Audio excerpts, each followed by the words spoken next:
My first night shift was supposed to be just another job, something I could handle. I had just been hired as a security guard at a 24/7 storage facility in a rundown part of town, somewhere off the beaten path. I'd always been the kind of guy who preferred to work in the silence of the night, away from crowds. The hours didn't bother me, and the pay was decent. But something about this place, something wasn't right. It started at the entrance. The security room was small and dusty, with one flickering fluorescent light overhead. I remember the first time I walked in, the smell of mildew and old paper hit me hard. There were two other guards who'd been working here before me, Tim and Roger. They gave me the rundown of the building, checked the monitors every hour, walked the halls, and never, ever go near the back storage unit on the far end. It's off limits. You'll understand soon enough. It was strange, but I didn't press them for more details. New jobs always come with some weird warnings, right? I was on my own for the first few hours, sitting behind the desk, watching the security cameras. The building was mostly quiet, just the occasional car driving by. But around midnight, something caught my attention. One of the monitors flickered. I saw a man, tall and thin, standing in one of the storage units. He wasn't supposed to be there. There were no cars, no buzzers to indicate someone was in that part of the facility. I pulled up the audio feed and heard nothing. Just static. I figured it was a glitch in the system. Maybe some weird lighting effect or a trick of the camera. I pressed the button to contact the other guards, but no one answered. They were off-site, supposedly. My phone was dead, strange, since I'd charged it fully before the shift started. I went to grab my flashlight and made my way down the hallway toward the storage area. My heart started beating a little faster, but I brushed it off. It was just a weird glitch, right? As I passed the rows of storage units, I could feel something watching me. I kept moving, trying to shake the feeling. When I reached the unit where I saw the man on the monitor, I noticed the door was slightly ajar. I could have sworn it had been locked earlier. The hairs on my neck stood up. I knocked on the door, not expecting anyone to answer. But there was no sound from inside. I pushed the door open. It was empty. No one there. The entire unit was bare, except for an old, dusty chair in the corner. But as I turned to leave, I heard a noise behind me, faint but distinct, the sound of footsteps, echoing down the hall. I froze. The footsteps were getting louder. I turned to face the direction of the sound, but the hallway was still empty. It was silent again. The air felt heavier, colder. Something was wrong. I wanted to leave, but my legs felt like lead. Suddenly, I saw it. A shadow darted across the wall at the far end of the hallway. The figure was tall, just like the man I'd seen earlier, but this time, he was moving. Too fast. I didn't wait for it to come any closer. I turned and ran back toward the security office, my heart pounding in my chest. The lights in the hallway flickered again, casting eerie shadows as I sprinted down the corridor. When I reached the security office, I slammed the door shut, gasping for breath. I didn't know what was happening. I looked at the monitors, nothing on them had changed. The man was gone. But I couldn't shake the feeling that someone, or something, was still out there. I checked the clock. It had only been a few minutes, but it felt like hours. I could hear my own breath echoing in the small room, and the soft hum of the monitors. But then, it came again, a tapping, light at first, then louder, coming from the other side of the door. I looked through the peephole. Nothing. Just the dark hallway. I didn't know what to do. I couldn't leave. I couldn't stay. Then, a voice. Quiet. Faint. Help me.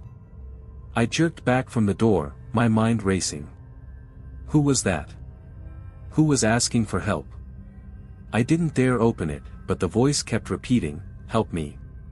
Please." But there was no one there. The tapping stopped. I didn't sleep that night. The next shift, things only got worse. I couldn't get the events of the first night out of my head. When I showed up for my second shift, I felt a knot in my stomach. The building looked the same flickering lights, same cold, musty air. But it didn't feel the same. Every inch of the place felt wrong. Tim and Roger weren't there when I arrived. I was supposed to meet them for the shift handover, but the place was deserted. I tried calling them, but the phones rang out. The silence was unnerving. I did what I had to do, settled into the security room, turned on the monitors, and sat down to wait out the hours. As the clock ticked, my thoughts drifted back to the events of the night before. The man in the storage unit. The shadow in the hallway. And the voice. I wasn't sure if I was imagining things. It's possible, right? People get paranoid when they work alone at night. But my gut told me it wasn't just in my head. Something was here. Around 2 a.m., I noticed something strange. One of the cameras, the one facing the back storage units, was glitching again. Static. But this time, I saw something move in the corner of the frame. It was fast, like a blur. A figure darting in and out of sight. I grabbed the flashlight and made my way down the hall to the back storage area again. I told myself I was being stupid. It was just a glitch. There was no reason to go down there. But something pushed me forward. Something was urging me to see what was going on. As I walked past the rows of storage units, the lights flickered and buzzed. I swore I heard footsteps, light but quick, echoing off the walls. I reached the last unit. The one from last night. The door was slightly open again, just like before. I took a deep breath and pushed it open. This time, there was something different. The air was colder, frigid, like I had stepped into a freezer. I shivered as I entered the unit. The empty chair was still there, but something had changed. The floor was covered in dark stains, old and dried. A chilling feeling washed over me as I looked around, trying to make sense of it. And then I saw it. A figure in the corner. The man I had seen on the monitor the night before. He was standing in the shadows, motionless, staring at me with hollow eyes. He was taller than any man I had ever seen. His face was gaunt, pale, almost sickly, like he hadn't seen the light of day in years. His clothes were ragged, torn in places, stained with dark splotches that looked too much like blood. I froze, unable to move, my breath catching in my throat. He didn't speak. He just stood there, watching me with an unnerving stillness. I could feel his gaze, sharp and cold, like he could see right through me. I don't know how long I stood there, but when I finally found my legs, I backed out of the unit slowly, never taking my eyes off him. As soon as I reached the hallway, I bolted. I ran all the way back to the security office, my heart pounding in my chest. I slammed the door behind me and locked it, but the chill in the air followed me inside. I could still feel his eyes on me, even though I was far away. The monitors were on, but nothing was happening. It was as if the building had gone dead. There were no cameras, no glitches, no movements. But then, the lights flickered again. Only this time, they didn't stop. I watched, horrified, as the shadows in the hallway seemed to stretch and twist, warping like something was crawling through them. Then, in the blink of an eye, the man appeared at the end of the hall. He was standing there, just like before. Silent. Watching. But this time, he wasn't alone. From the darkness behind him, other figures began to emerge. Tall, gaunt shapes, their faces hidden in shadow. They all seemed to be staring at me, their eyes glowing faintly in the dim light. My breath caught in my throat as one of them stepped forward. Slowly, it raised a hand, pointing directly at me. I scrambled to turn off the lights, to hide, to do anything to make them go away. But as soon as the light went out, I heard it, the sound of footsteps, growing louder and louder, closer and closer. I ran. I ran as fast as I could, not caring where I went. I didn't look back. I finally made it outside, gasping for air, the cold night air burning my lungs. I didn't stop until I was a block away, my body trembling from head to toe. I don't know what happened that night. All I know is that I survived. But as I walked away from the building, I saw the man's face, pale, gaunt, with hollow eyes, staring at me from one of the windows. I don't think I'll ever forget it. That was the second night. And it's only getting worse. By the time the third night rolled around, I was already on edge. I had barely slept since the previous shift, but somehow, I found myself heading back to the storage facility. Maybe it was pride. Maybe it was my stubbornness to not let fear control me. Or maybe it was just the paycheck that kept me going. But I wasn't the same guy who had walked into that building on my first night. I was nervous, restless. I couldn't shake the feeling that something had shifted inside me after those encounters. I kept hearing whispers, almost like someone was speaking to me, though no one was around. And sometimes, I'd catch movement out of the corner of my eye, but when I looked, nothing. When I arrived, the air felt different. Thick. Heavier. The building looked the same, but the silence was suffocating. I stood there in the parking lot for a minute, just staring at the place. Something in me wanted to turn around and walk away, but I couldn't. I was about to head inside when I saw something in the corner of my eye, movement. At first, I thought it was just a trick of the light, but when I looked closer, I saw a shadow darting across the parking lot. It wasn't the kind of shadow that would be cast by a car or a streetlight. It was wrong. I grabbed my flashlight and hurried inside. The door creaked as it closed behind me, the familiar musty air of the security room hit me like a punch. It was cold tonight. Colder than usual. I glanced at the monitors. Everything seemed fine, no glitches, no figures on camera. For a moment, I thought maybe I had imagined the whole thing. But then I heard the tapping. It was light at first, almost like someone was knocking on the door. It started slow, then grew faster. I could feel it in my chest. The tapping was coming from the storage area. That same part of the building. I sat frozen for a moment, staring at the monitor. The tapping grew louder. It wasn't the kind of knock you'd hear from a human, no, this was sharp, deliberate. It felt, almost like it was coming from something that wasn't supposed to exist. I grabbed the flashlight again, but before I could move, the lights in the room flickered violently. The power surged. The entire building was plunged into darkness. I felt my heart skip a beat. I fumbled for the door, my breath ragged. My hands were slick with sweat. I shouldn't have gone back. I shouldn't have stayed. But now, I had no choice. I had to figure out what was going on. I had to understand why this place felt like it was alive, like it was watching me. The flashlight beam cut through the darkness as I made my way down the hallway. The tapping had stopped, but I could still feel the presence of something, or someone, close by. It wasn't the sound that made my blood run cold. It was the silence that followed.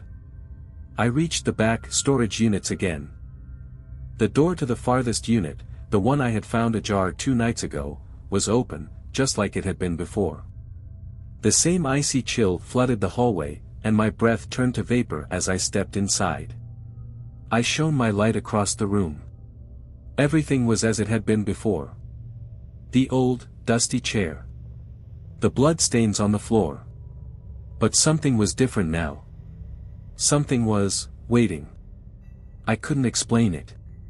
I could feel the air pressing against me, suffocating me. And then, the door slammed shut behind me. I spun around in shock, my heart thundering in my chest. There was no breeze.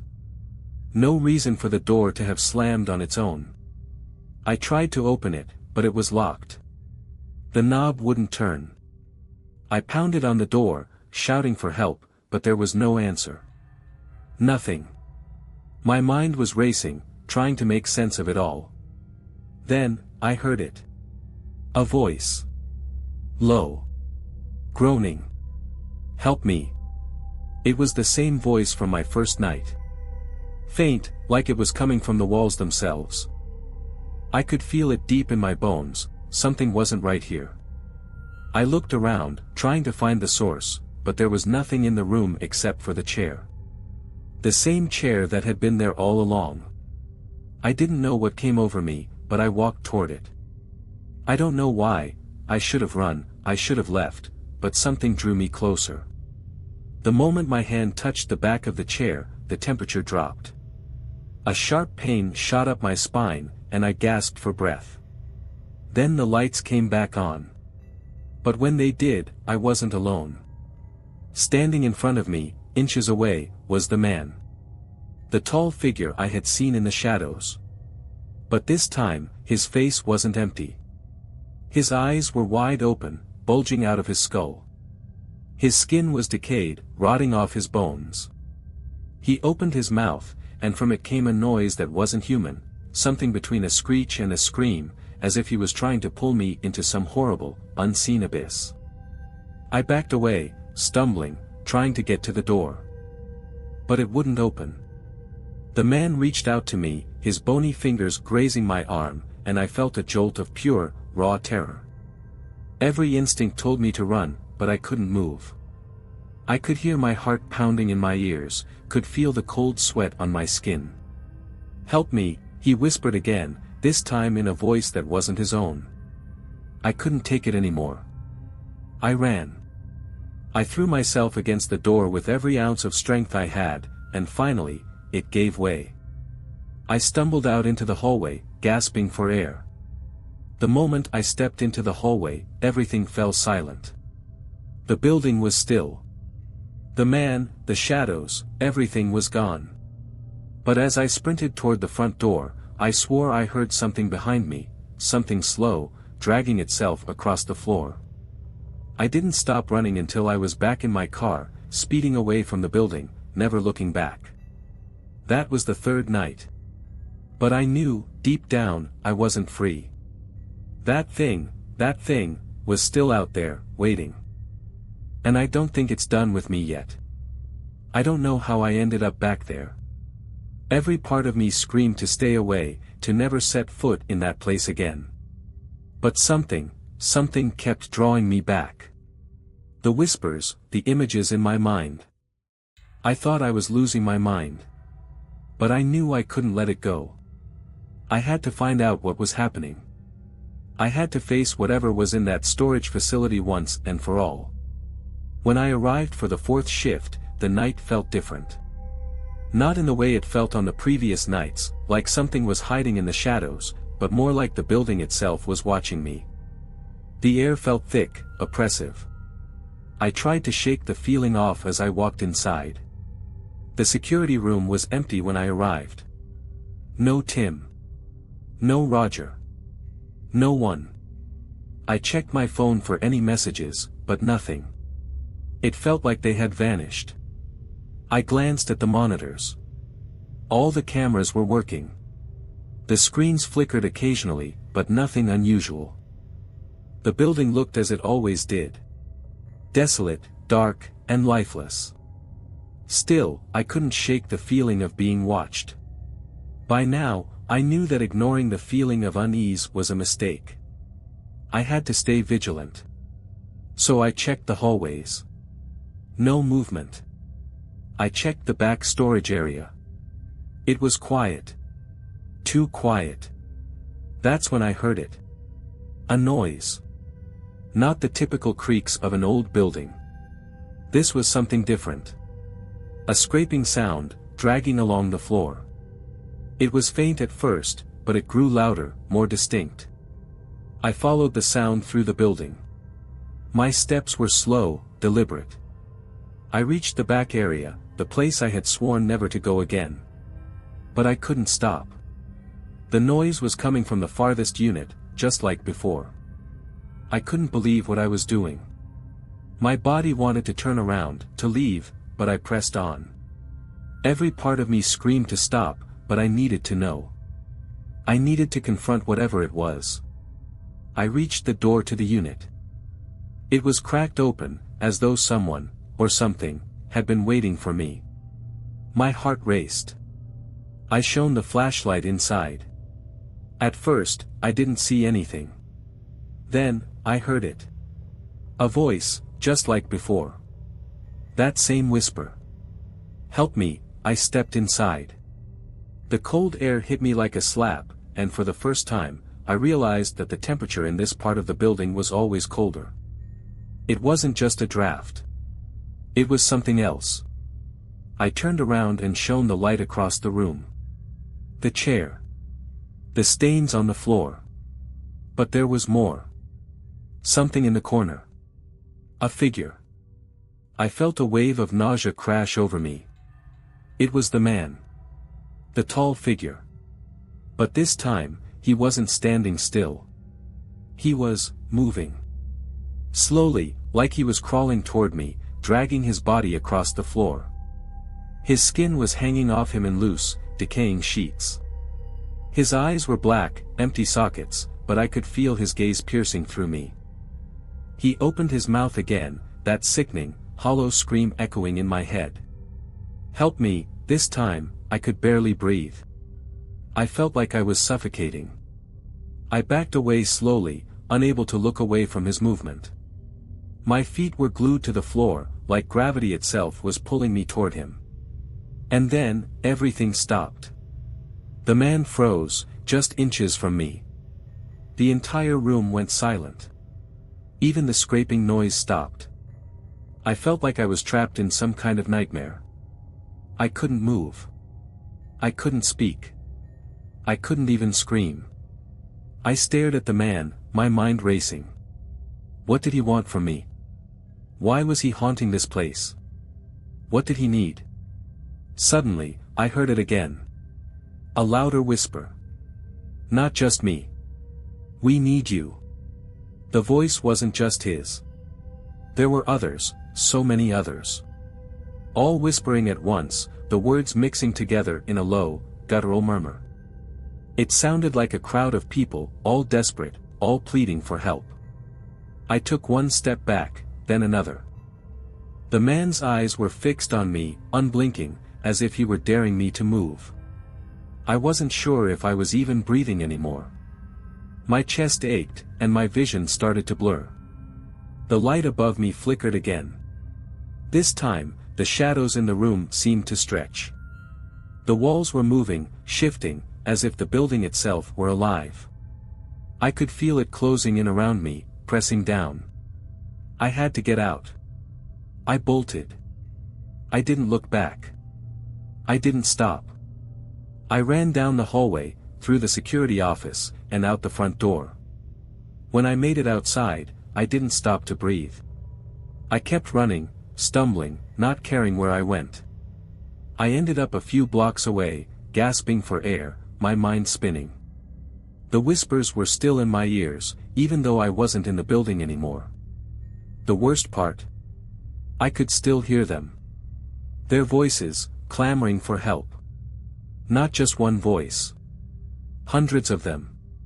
When I looked at my phone, I saw the time, only a few minutes had passed since I ran. But I knew that wasn't possible.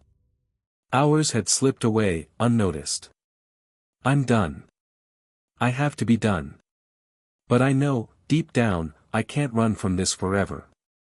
Whatever is in that building, it won't let me go. That was the fourth night. And the whispers have followed me. They're still with me. It's been days since I last set foot in that storage facility, but it doesn't matter. The whispers are everywhere now. In my head, in the air around me, even in my dreams. I can't escape them. Every time I close my eyes, I hear it, "Help me." Over and over, until I'm on the edge of madness. I thought I could walk away. I tried to ignore the feeling that something was calling me back. But tonight, as the sun began to set, I knew I had no choice. I had to go back. I don't know why I'm doing this. I can't explain it. But the compulsion is too strong. It's like the building, like those voices, are pulling me toward them. There's no peace for me until I confront whatever it is that's lurking in there. I've tried to tell myself I'm just imagining things. But I know deep down that something real is waiting for me. When I arrived, the place felt different, again. Not just cold, not just dark, but suffocating. Like the building had grown larger, its shadows deeper. My fingers trembled as I reached for the door. The lock clicked open with an eerie finality, and I stepped inside, hoping I wouldn't regret it. I'm not sure why I even bother checking the monitors anymore. I know they won't help. But old habits die hard. Everything looked normal at first, no glitches, no shadows flickering on the screen. The air was heavy with silence. I didn't even make it past the security office before I heard it. That unmistakable sound, footsteps, dragging, uneven. Scratch. Drag. Scratch. Drag. My body froze. The sound was getting closer. Closer and closer. I looked at the monitors again, expecting to see something, anything. But there was nothing. The hallways were empty. I grabbed my flashlight, my heart in my throat. The footsteps were no longer just on the cameras. I could hear them in the hallway outside the office. Soft, rhythmic, dragging closer to the door. I swallowed hard. My hand shook as I reached for the doorknob, and I steeled myself for what I might find. As soon as I opened the door, the temperature hit me. Colder than it had ever been before. The air smelled of rot, like something old, decayed, and forgotten. I moved down the hallway, my flashlight cutting through the darkness. The dragging footsteps continued, and every step made my skin crawl. I knew what was waiting for me, but I couldn't stop myself from moving forward. The back storage area came into view, and I felt a sense of dread settle in my chest. The door was slightly ajar, just like the others before it. This time, there was no hesitation. I pushed it open. The chair was there again. Stained. Empty. And the floor, covered in the same dark, dried stains. But this time, there was something different. The man. But not just the man. There were others. Figures. Shadowy shapes standing in the corners of the room. They weren't moving. They weren't speaking. They were just, waiting. I felt my legs turn to jelly as I stumbled backward. My breath came in shallow gasps. The whispers, they were louder now, all of them, coming from the walls, from the air, from the very floor beneath my feet. And then I saw it. In the corner of the room, hidden in the darkness, was something I hadn't noticed before. A door. It was cracked open, barely visible, as if it had been there all along and I had somehow missed it. I couldn't look away from it. Something inside me urged me to open it. I don't know what it was, curiosity, fear, or some darker compulsion, but I had to know what was behind that door. I approached it, every step feeling like an eternity. When my hand touched the handle, I could feel a sharp, freezing pain shoot up my arm. It was like the door didn't want to be opened, like it was alive. But I forced it open anyway. Beyond the door was a hallway. Narrow, dark. And at the end of it, more figures. More shadows. I stepped into the hallway. The whispers had stopped. The air had grown still. And then I saw it. A figure, standing at the end of the hallway. But this one wasn't like the others. This one was different. It wasn't human. It stood tall, impossibly tall. Its skin was pale, stretched tight over its bones, and its eyes were black. No, not just black. Empty. Hollow. Like there was nothing inside. No soul. No life. Just darkness. I couldn't move. I couldn't breathe. The figure didn't speak, didn't move. It just stared at me. I could feel it pulling me toward it. And as I took a hesitant step forward, I realized something. It wasn't alone. Behind it, hundreds of shapes, figures like the man, like the ones I'd seen before, lined the walls. All of them were waiting. Watching. The whispers returned, louder this time, filling my ears. The words were clearer now, "You've come to help us, you've come to join us." I couldn't breathe. I couldn't speak. My vision blurred, my thoughts spiraling. Every instinct told me to turn around, to run, to leave. But I knew there was nowhere to go. The figure took a step toward me, and the room seemed to expand, the walls closing in on me, the shadows stretching, reaching. I couldn't escape.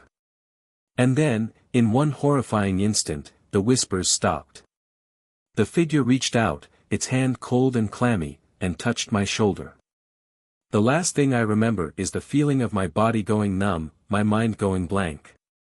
I couldn't fight it. I couldn't move. And then, nothing. That was the 5th night. I don't know what happened after that. I don't know if I'm even here anymore. But I know one thing. I'm not alone. The whispers are still here. And they'll never let me go. I don't know how long I've been gone. Maybe it's been days, maybe weeks. The darkness has a way of distorting time. All I know is that when I woke up, I wasn't where I thought I'd be. I wasn't in the storage facility. I was somewhere else. Somewhere colder, darker, and infinitely worse. I can't explain it, there's no logical way to make sense of it. The first thing I noticed was the smell. That thick, suffocating odor of decay and rot, but it was stronger this time. It was almost alive, like the air itself was festering with something unnatural. I woke up on the floor. My body ached, and my head felt like it was being squeezed in a vice. My vision was blurry, my hands trembling as I tried to push myself up. When I finally managed to stand, the first thing I saw was a wall of blackness, nothing but pitch dark, as though I were in a cave or some abandoned underground tunnel. But then the whispers started. Soft at first, just a faint murmur in the distance. But they were there. The same voices from the storage facility.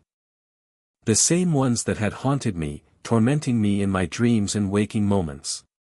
I could hear them clearly now, and they were louder than before. Join us. You belong here. I couldn't think straight. My legs were shaky, my mind racing with panic.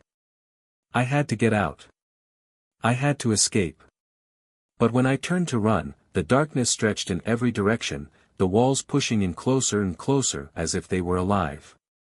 Then, I heard a sound behind me. A dragging sound, just like before, the same scraping, uneven footsteps. I wasn't alone. Something was with me. I turned, and there it was, the figure. The same one I had seen in the storage unit. The tall, decaying man. His eyes were black voids, staring through me as if I wasn't even there. His mouth opened, but this time, there was no scream. No hollow cry for help. Just silence. And then he moved. Slowly, deliberately. Every step he took made the ground tremble beneath me, and I felt a cold wave wash over me. The whispering voices grew louder, urging me to follow him. Come, we're waiting. I didn't have a choice. I didn't know where I was, but I felt like I had no escape. I was pulled forward, my feet moving against my will, like something in the darkness was dragging me along. The man was ahead of me, leading me deeper into the black abyss. The whispers grew louder with every step, and then, as if the air itself was breathing, I heard a soft, guttural voice, his voice, the man's voice, whisper in my ear. Don't be afraid. You've always been one of us. I felt my skin crawl, my pulse quickening as I tried to fight back, to break free. But it was useless. The whispers, the cold, the darkness, they were all closing in. I was surrounded. Then, suddenly, the darkness parted. I saw a light, distant, flickering like a dying candle. It was the only thing that seemed real in this nightmare. But as I approached the light, something shifted. The walls behind me closed up, and I was pushed forward, like the darkness itself didn't want me to reach the light. The man was ahead of me now, standing in the center of what looked like a room I had never seen before. It was dark, ancient, covered in symbols I didn't recognize. The walls were adorned with strange markings, and the air felt thick with an oppressive force.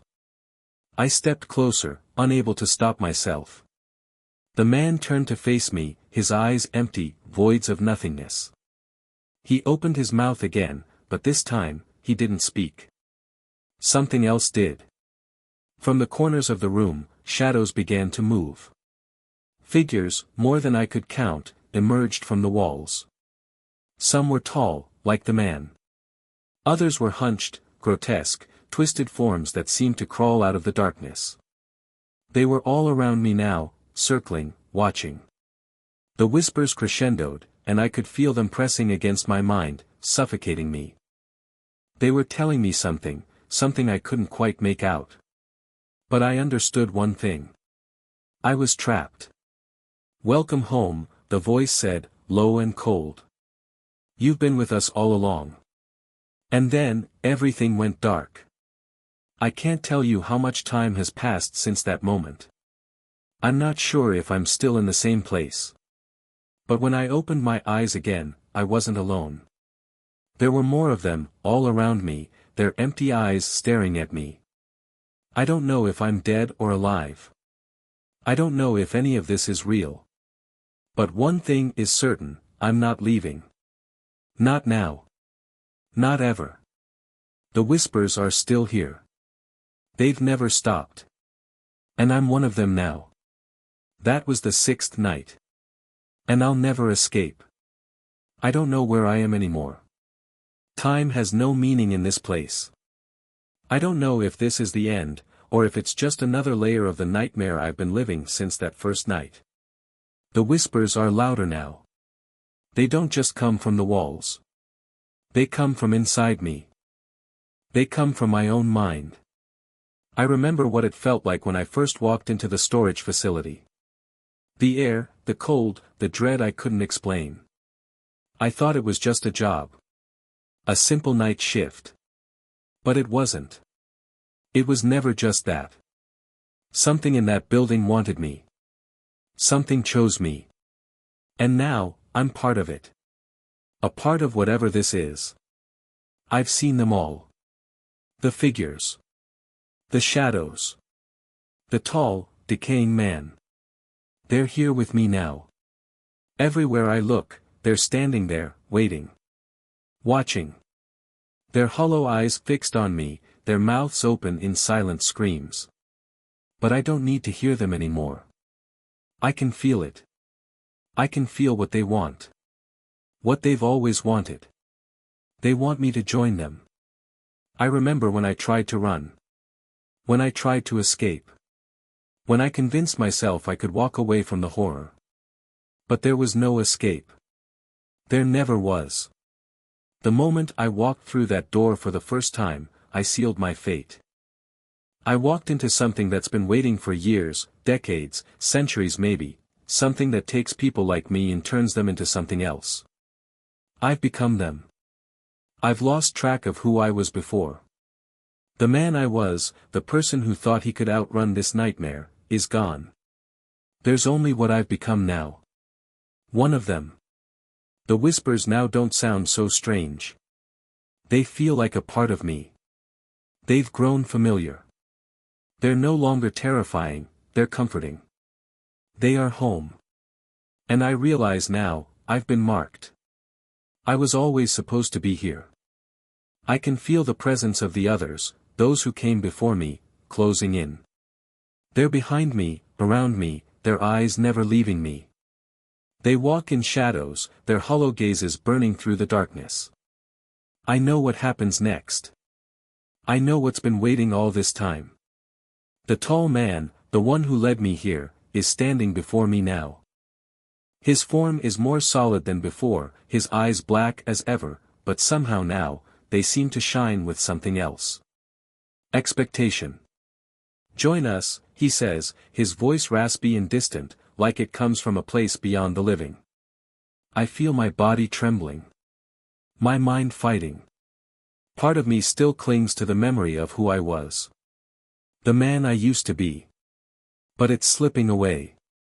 I can't hold on much longer. The room is spinning. The whispers are louder, filling my mind. My vision is going hazy. I can't tell if the others are moving closer, or if I'm the one being pulled toward them. And then, there's nothing. It's dark. Not the kind of darkness I've come to know, but an all-consuming void. I can't feel my body anymore. I can't even tell if I'm breathing. It's as if time itself has frozen. But the whispers? They never stop. They are with me now. I am with them now. And the cycle continues. The building is still there. The storage facility. The one where it all began. I know it. I can feel it. And I know there are others, just like I was. They'll come. They'll always come. They always do. But they won't leave. They never leave.